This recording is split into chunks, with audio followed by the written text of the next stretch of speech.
Hello, I'm Maurice Powell. Welcome to A Little Like Music, Manx Radio's regular Thursday evening classical music hour, and I'm going to begin this evening's programme with a piece of Haydn Wood, a very popular piece of Haydn Wood, but I don't think I've played this particular version of it, if ever. It's the Horse Guards, Whitehall, and as I say, it's a very well-known piece. It was used as a radio theme programme. It was composed in 1947. The difference is that, this was recorded in 1947. I'm talking through the back of my neck here. And the important thing is that Haydn Wood himself is conducting. It's surprisingly fast. I have played this with the orchestra and elsewhere on numerous occasions, but this is quite a bit faster than we're used to. Now, I used to think that a lot of older recordings were always fast because I had to try and get them onto one side of a 78 record, but that apparently is not so. Most of these sort of marches, particularly the ones of Haydn Wood and Eric Coates, were very sprightly. They were much quicker than they're normally played today, which means that the session musicians or the orchestras they got in for these recordings were certainly very, very good indeed. Anyway, recorded in 1947, Haydn Wood conducting, and I love the way he kind of presses forward with the tempo all the way through. Haydn Wood, Horse Guards, Whitehall.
Oh, takes your breath away, doesn't it? A wonderful recording there from 1947. Haydn Wood conducting his own Horse Guards, Whitehall. Just invigorating, sparkling performance. Let's move on. We need something peaceful now. Now, last week I played the first of Elgar's two Dream Children, composed in 1902 and based on sketches for a children's suite from much earlier in his career, which he never completed. The Dream Children are two lovely, lovely pieces. I'm going to play the second of them. It's a perfect antidote to the exciting piece we've just heard. It's marked allegretto piacevole, which means at a moderate sort of pace and very peaceful. So this is Elgar's Dream Children number 2.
The second of Elgar's two Dream Children. Lovely piece, sort of a languid kind of a waltz, isn't it, in many ways? Let's move on to Elgar's great contemporary, Frederick Delius. Now, I'm going to play a short piece. It's called Air and Dance. It lasts less than 5 minutes. Air and Dance, it says it all, really, doesn't it? A nice slow movement which melts straight into a kind of a dance movement. It's one of these pieces by Delius which could quite easily have been lost forever. Its kind of resurrection came about in this way. Delius's contemporary and friend Peter Warlock was visiting Delius, who was living in France, of course, at that time, in 1929, and to discuss a forthcoming Delius festival. Now, Delius at this time was virtually paralysed and not composing anything, although that would change very shortly when the young Eric Femby went across to Delius and became his amanuensis for the last few years and helped Delius to start composing again. But that was a little bit in the future. The Air and Dance was apparently written around the time of the First World War and was not performed and was basically forgotten about. Warlock discovered this piece in Delius's sort of piles of music. It went to London and Delius recorded it in 1929 and it was performed at the Aeolian Hall in October 1929. It's a charming piece and thank goodness that Warlock was there to have a rummage around amongst Delius's old manuscripts. Air and Dance.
charming little known piece there by Delius, resurrected by his friend the composer Peter Warlock, recorded by Beecham, and first performed in 1929, Air and Dance.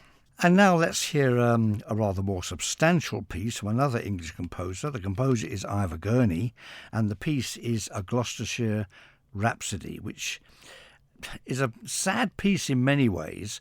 The piece itself is is nostalgic for the wonderful Gloucestershire countryside, which Gurney knew, and it's a pastoral piece. It's sad because it shows the composer on the verge of greatness, perhaps, as an English composer, but it was never to be. The piece was composed in 1919, and it took about 2 years to compose after Gurney had been invalided from France during the First World War. Now, his is one of the sadder cases of a composer, of an artist who survived the war, but in a very, very poor, deteriorating state. He was gassed at Passchendaele in 1917. That says it all, really, doesn't it? He was invalided home, but he never really recovered.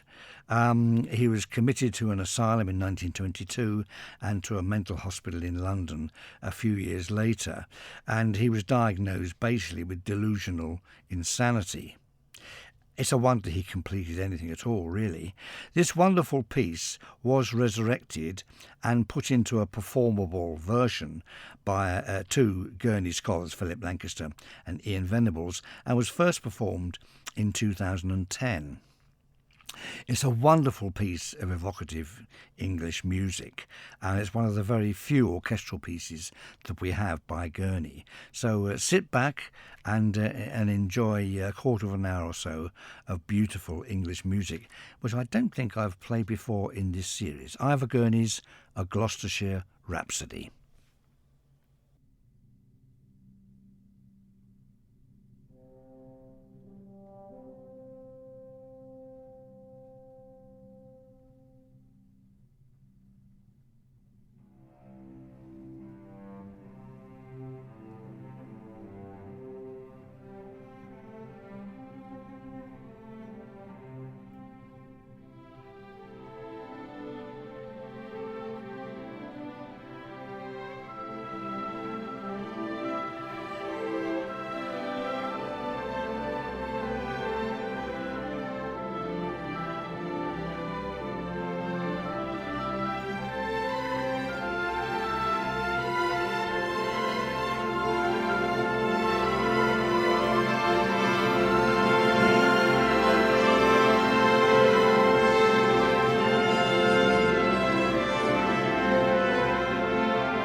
Well, extraordinary piece in many ways. A Gloucestershire rhapsody composed in 1919 by Ivor Gurney, one of the saddest cases, really, of an artist who survived the horrors of the First World War but was changed, diminished thereafter. You could say that the First War robbed him of his personality, and thereafter his musical personality only shines through fitfully.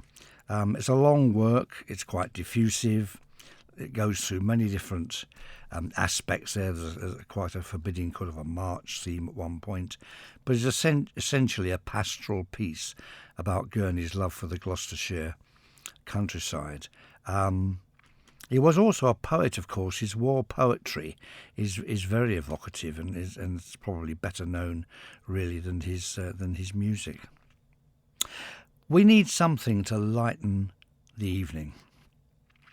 Well, I found something here you might be interested to hear.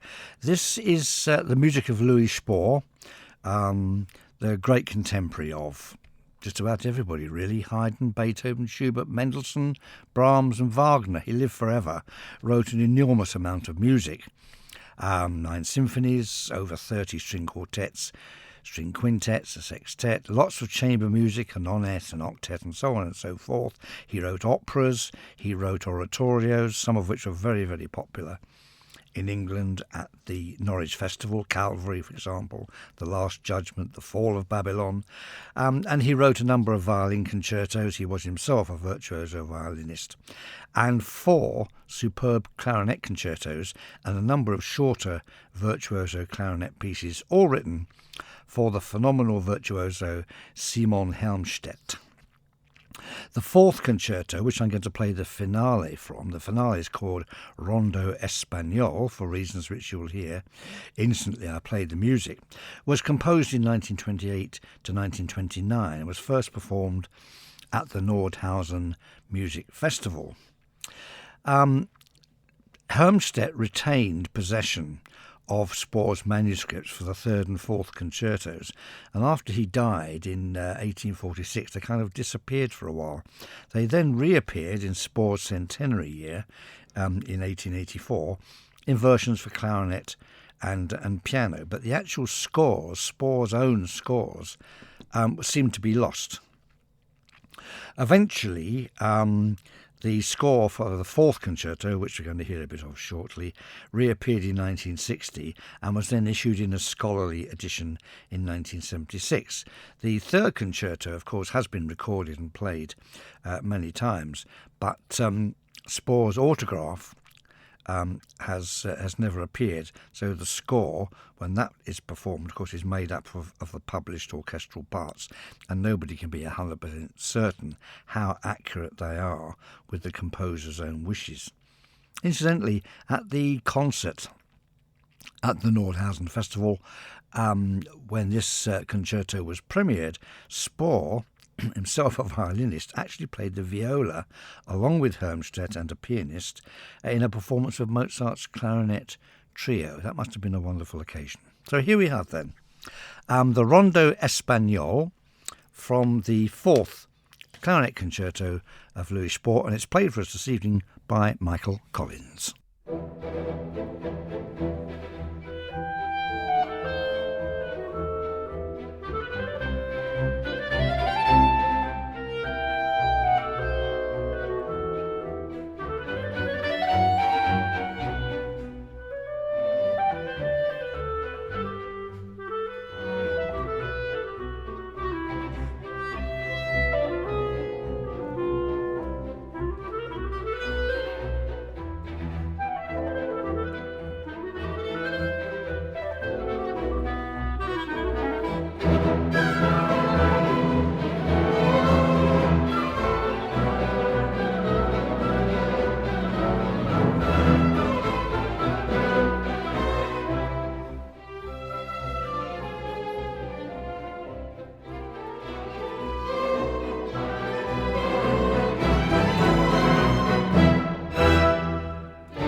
The finale, Rondo Espagnol from the Fourth Clarinet Concerto in E minor of Louis Spohr, written for the phenomenal virtuoso Simon Helmstedt, who clearly loved to go into the very high stratosphere of the clarinet range where few players, even today, fear to tread.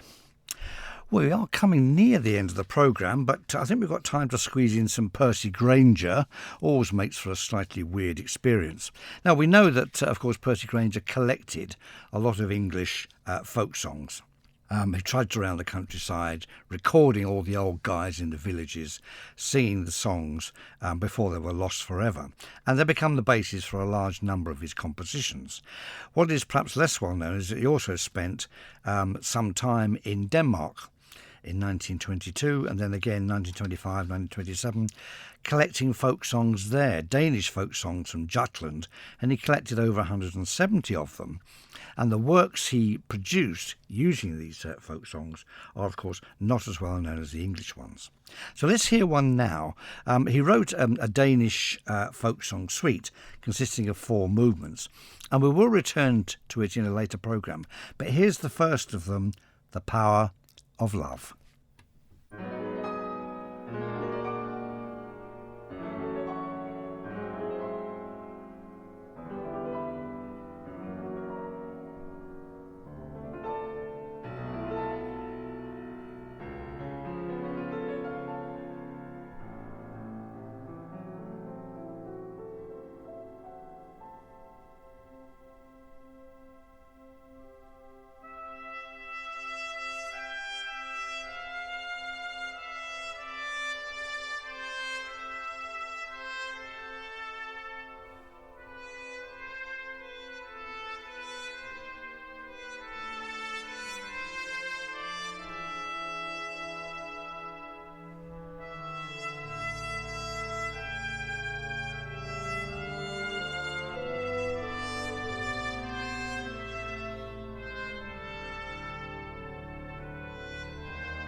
A fascinating piece, the first of Percy Grainger's Danish folk song suite, using songs that he collected in Jutland in the 1920s.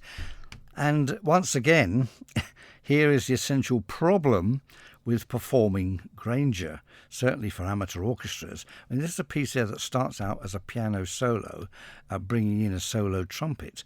But before long, there's a massive orchestra brought in. I mean, to play that short piece, you need an orchestra the size you would need for a Mahler symphony. All right, there are 4 pieces overall, but the whole suite lasts probably no more than 15, 20 minutes at the most. Very difficult to program something like that. But fortunately, on Manx Radio, we can hear pieces like this whenever we like. Now, that brings us to the end of the programme. Just got time for something to play us out with, and I thought as we started with Haydn Wood, we finished with Haydn Wood. This is from his Snapshots of London suite. It's called Wellington Barracks. Please join me again next Thursday at 9. I've no idea what will be in the programme yet. There will be some British light music, of course, but a few other bits and pieces to tickle your fancy as well, and maybe a bit of red meat just slung in there just to see how you react. We'll see. The mixture as before. So have a wonderful week. Stay safe. Sleep well. Very important indeed, because you want to wake up every morning refreshed with a full day of listening to music in front of you. Well, that's what I do anyway. So until next Thursday, bye-bye.